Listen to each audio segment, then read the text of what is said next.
Olá, sétimo ano, sejam todos bem-vindos a mais uma aula. E hoje a gente vai falar aí sobre uma doença conhecida como cólera. Então, gente, a cólera, ela é uma doença provocada por um vibrião, né? E eu já expliquei para vocês o significado de vibrião. Vibrião tem a ver com o formato da bactéria, ou seja, a bactéria aqui no caso, ela tem um formato de vírgula, tá? Por isso que é chamado de vibrião. E por isso o seu nome aí, na verdade, o seu nome realmente é chamado de vibrio cholerae, tá? Cólera. O contágio ocorre por ingestão de alimentos e água contaminados. No caso, se a bactéria estiver presente naquela água, você beber essa água junto com a bactéria ativa, você vai acabar, na verdade, se contaminando com a bactéria. Pode ocorrer também o contato dessa bactéria com fezes ou de vômitos de pessoas infectadas, né? Então, a bactéria, na verdade, qual é o local que ela mais gosta no corpo humano? É o intestino, tá? O intestino que eu digo de forma geral, o intestino delgado e o intestino grosso, onde são produzidas as fezes. Quando ela se instala no intestino, ela causa uma diarreia intensa na pessoa, fazendo com que a pessoa, na verdade, perca muito líquido. E geralmente essas fezes ela é bastante líquida e esbranquiçada. Outros sintomas são cólicas, vômitos e cãibras, tá? Geralmente essa cãibra ela é ocasionada no pé da barriga. A doença ela pode levar à morte porque a pessoa ela vai perdendo muita água, porque o intestino ele não consegue regular a quantidade de água a ser absorvida na corrente sanguínea. Entretanto, com tratamento rápido e adequado, a chance de cura é grande. Então aí nós temos alguns sintomas, né? E no caso aqui nessa imagem, a gente tem aí uma pessoa que está, na verdade, com um processo de desidratação grave por cólera. E na verdade, a pessoa ela fica com os olhos fundos, né? Fazendo com que esse olho ele fique desidratado. E aí a órbita ocular acaba, na verdade, fazendo com que o olho vá mais para dentro. E também ocorre o enrugamento da pele das mãos e dos pés. As abluções rituais com água do rio Ganges, por exemplo, são um dos principais fatores que geram as epidemias de cólera na Índia, porque querendo ou não, aquele rio ele está contaminado com muitos dejetos humanos ali, e fora outras coisas. Como é que a gente faz para prevenir a cólera? A cólera, ela na verdade, ela pode ser prevenida aí, né, com a limpeza adequada dos alimentos que vão ser consumidos, a proteção dos alimentos com relação aos insetos, principalmente mosca, porque moscas, na verdade, quando elas pousam no alimento, elas acabam trazendo bactérias de outro lugar, incluindo a cólera. Então, no caso aí, as moscas elas são consideradas vetores, tá? Ou seja, transporte de bactérias. E sem contar que não é só as moscas não, tá, gente? Podem ser outros. Acondicionar os alimentos, né? De forma adequada, sempre embalando. Geralmente esse embalamento ele deve ser, na verdade, nesses recipientes aí de plástico ou recipientes de vidro. E sempre acondicionar os alimentos lá na geladeira. Antes de preparar os alimentos ou comê-los, sempre lavar as mãos. Como já foi falado, o processo de lavagem das mãos é algo essencial para a prevenção de infecções, tá? Infecções intestinais causadas por bactérias, infecções estomacais. Então, aí diz assim, tá? Lave bem suas mãos com água e sabão. Não esqueça também de lavar os punhos, tá? Porque os punhos, eles também são considerados aí uma parte do nosso corpo, que encosta em vários lugares onde pode ter bactérias. Lave o dorso das suas mãos, tá? Entre os dedos, principalmente, que é onde ocorre o acúmulo de sujeira, e debaixo das unhas. Jamais coloque as unhas, no caso aí na boca, fazendo com que você acabe levando bactérias para a boca. Os polegares também. E todo o processo dura aí cerca de 50 segundos, tá? Vale também ter sempre consigo o álcool em gel para fazer a limpeza das mãos, quando não houver outros meios à disposição, porque realmente, gente, o processo correto mesmo não é nem sempre utilizar o álcool em gel, e sim lavar as mãos de forma correta, utilizando o sabão. Secar com toalha descartável, não, na verdade, em casa a gente faz isso, né? A gente seca com a toalha de pano. Mas quando a gente está num ambiente público, a gente tem que utilizar, aí no caso, toalha de papel. Eu sei que é uma coisa ruim por causa da questão do acúmulo de lixo, mas é a única forma da gente não transmitir bactérias para outras pessoas. Então, geralmente, né, a gente utiliza o papel e descarta esse papel, tá? Bom, é fundamental também que as autoridades competentes melhorem as condições de saneamento básico da população, fornecendo água tratada e de esgoto, como vocês podem ver nessa imagem. E esse assunto aqui a gente discutiu lá no 6º ano, quando a gente falou da questão do tratamento da água. Bom, eu vou falar agora sobre a questão dos antibióticos, tá? E o perigo que eles apresentam quando você toma antibióticos por conta própria ou indicação de alguém. Bom, tomar antibiótico sem receita médica é algo perigoso para a saúde. Eu vou explicar para vocês o porquê que isso acontece. Por isso, não adote como base tratamentos feitos por outra pessoa ou indicado por vizinho, amigos e parentes. A gente sempre tem que seguir aquilo que o médico diz, tá, gente? O médico é o profissional que mais te ajuda nesse sentido. Os antibióticos, eles são eficientes apenas usados por certo intervalo de tempo. A gente não pode ficar tomando eles o tempo todo, porque eles podem fazer algumas coisinhas no nosso organismo que pode nos causar alguns males aí, tá? Então, o médico é a única pessoa que pode contribuir. Eu vou dar uma lida rápida aqui nesse infográficozinho para vocês analisarem. Então, 8 passos que criam superbactérias. O que são superbactérias? São bactérias que acabam criando resistência a determinados antibióticos, principalmente quando a pessoa toma os antibióticos por conta própria. Então, estou doente, logo preciso de um antibiótico? A utilização deve ser prescrita pelo médico sempre. Gripes e resfriados só saram com antibiótico? Tanto gripes e resfriados são causados por vírus e não por bactéria. O antibiótico ele só tem efeito em bactérias, não tem efeitos em doenças virais como gripe, tá? Então, gente, antibiótico não mata, em hipótese alguma, vírus, tá? Somente bactérias. E mesmo que você tenha uma bactéria, você não pode se automedicar. Então, vamos olhar aqui. Se o médico não prescrever um antibiótico, é melhor pedir, jamais pressione o médico, né? Ele sabe o que ele deve fazer. Então, se o médico prescreve antibiótico, posso ficar tranquila? Se o seu médico prescreve um antibiótico, você está, na verdade, com uma infecção. Assim, tente sempre ficar bem informado sobre o seu quadro e a necessidade de utilizar esse tipo de medicação. Tá? Procure também pesquisar, se informar sobre o antibiótico, ler a bula, ler a infecção pelo qual você está passando. Estou bem melhor, por isso vou interromper o tratamento no meio. Não faça isso, tá?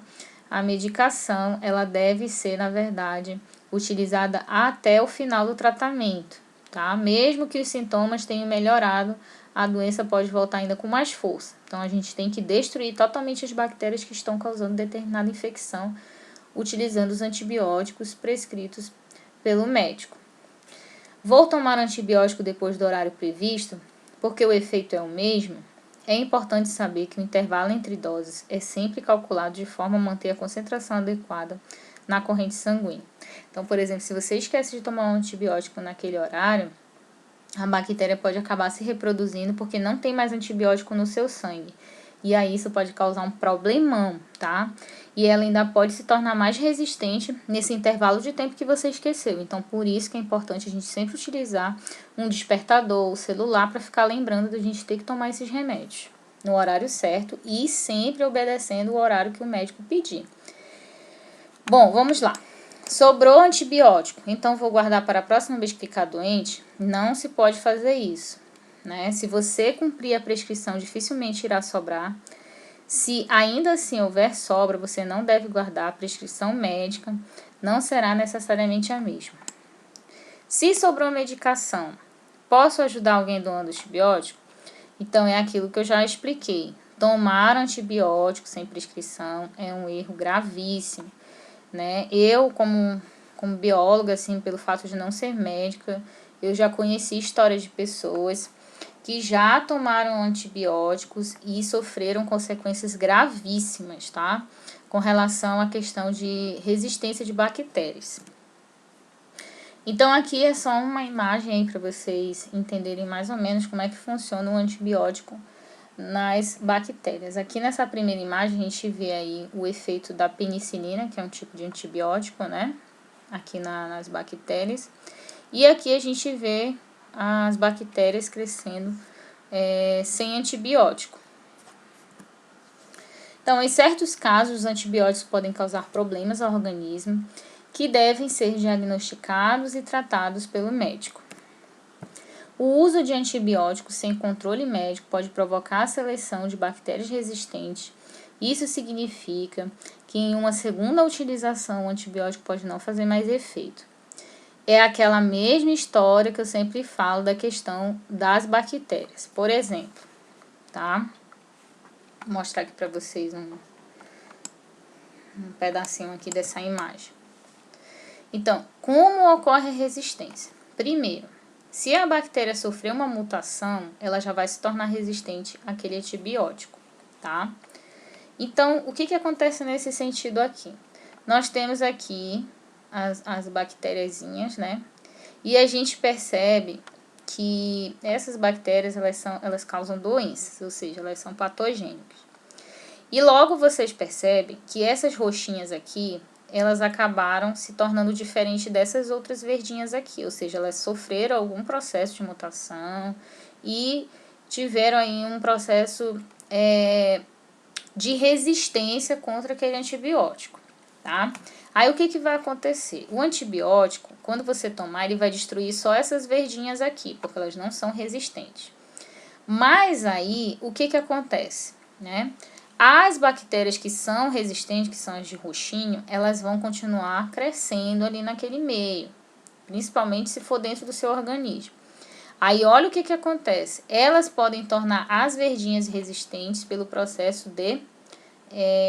aquele processo que a gente discutiu lá sobre conjugação, que foi na aula gravada, ok? Então, por isso que a gente não pode ficar utilizando antibiótico, porque o antibiótico ele pode provocar até mesmo, ele pode induzir, na verdade, a uma bactéria a sofrer uma mutação. Então, por isso que a gente não pode ficar tomando o tempo todo, porque isso pode provocar uma indução de mutação numa determinada bactéria e aquela bactéria causar resistência, tá? Então, gente, era basicamente isso que eu queria falar sobre os antibióticos. Eu não vou ficar me aprofundando muito, é só para vocês entenderem mais ou menos como significa. E agora a gente vai falar aí um pouco sobre o estudo das bactérias e como ela mudou o nosso cotidiano. Então, as bactérias patogênicas são aquelas que causam doenças, né? E devido a elas causarem essas doenças, isso fez com que o ser humano atiçasse a sua curiosidade e fosse aí adentro em estudos com relação a essas bactérias. E tomar medidas também importantes para a questão da preservação da saúde humana. Então, uma dessas medidas são essas que eu já citei anteriormente. É sempre importante a gente lavar as mãos antes das refeições, evitar que bactérias presentes na mão contaminem determinado alimento. No caso aí, filtrar e ferver a água que a gente bebe. Desinfectar desinfetar, ferimentos, ferver o leite, tá? E outros alimentos e conservá-los na geladeira de forma adequada. A gente vai falar muito sobre conservação de alimentos quando a gente chegar no 8º ano. Então, essas medidas, elas usam calor ou podem utilizar substâncias químicas, como no caso aqui da desinfecção, né, de feridas, para destruir as bactérias. Bom, descobrir como as bactérias se reproduzem ou como podem ser destruídas foi algo importante para a saúde humana em geral e também para outros tipos de seres vivos, principalmente na medicina veterinária e na medicina humana. Por causa dessas descobertas, foram introduzidas práticas mais seguras, porque antigamente o pessoal não fazia isso, tá? O pessoal fazia cirurgia com um instrumento lá e já utilizava, só fazia lavar e utilizava o instrumento em outra pessoa para fazer uma cirurgia. Então, isso era um pouco errado. Vamos falar do nosso último tópico, que é relacionado a bactérias e biotecnologia. E finalmente, gente, a gente vai finalizar essa aula, se Deus quiser. Então, há muito tempo, os micro-organismos, eles eram usados para produzir coalhadas, queijos, bebidas alcoólicas e outros produtos. Mais recentemente, as bactérias têm sido usadas para produzir proteínas humanas. E uma dessas proteínas humanas aí, que na verdade é um hormônio, tá, pessoal? É a insulina, tá? Então, a insulina, o que na verdade a insulina é? A insulina é um hormônio. Ela é um hormônio que, na verdade, vai ajudar as pessoas que têm diabetes. Como que acontece esse processo da diabetes, tá?